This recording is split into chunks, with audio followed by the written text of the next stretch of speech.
old school Formula One is back. And yes, I feel so bad for Lando Norris blowing his engine with like 7 laps to go of the Dutch GP. It means that he's now 34 points behind in the championship to Oscar Piastri, and you don't want to be that many points behind someone who's such a cool head.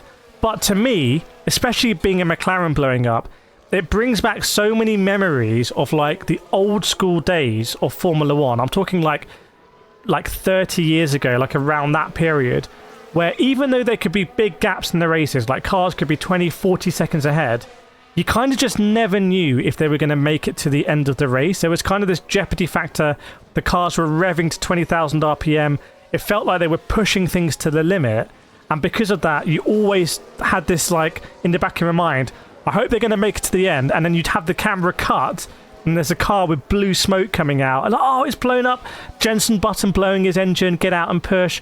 Kimi Raikkonen happened so many times. Mika Hakkinen happened so many times. Ayrton Senna, like Montoya as well. Like, didn't happen to Schumacher as well. Like these, you know, these big drivers in big teams, but the cars weren't perfect. And I feel like we've missed that in Formula One recently. I feel like Formula One is trying to move towards some kind of franchise model where every race, 20 drivers start and 20 drivers are going to finish, and any of the 20 drivers can win, and it's all going to be like really close, even if that means being artificially close. So DRS, making it artificially close, even stuff like the penalty on like wind tunnel hours.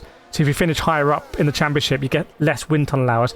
It's designed to like artificial, like and the cost cap, artificially kind of like squash it down. And we do get the point now in qualifying, where qualifying is so close, I think it's almost meaningless in a way. Like even at the Dutch GP, there was like 1/100th of a second between Oscar and Lando.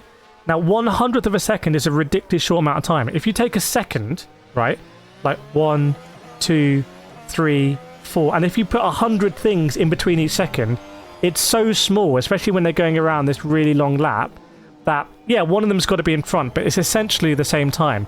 And it just almost makes it meaningless. I really do, if you think about this, I think it is a really valid point in that it's not like one driver has done a massive better job.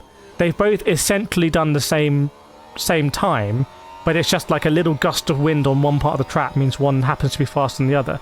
So when the engines are going to blow up more, if this is going to be the case, and we'll see coming into the season, because maybe McLaren, both drivers are pushing hard, we're seeing at times they're 2-3 seconds faster than the rest of the field.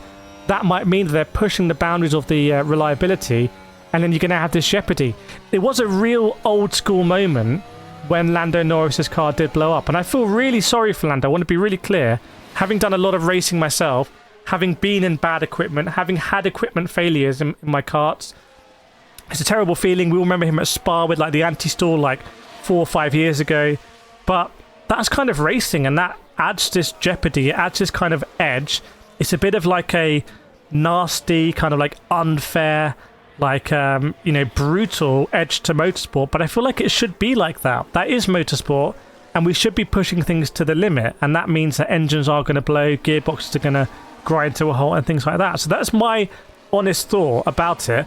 It also means that there is more of a skill potentially in actually managing your car.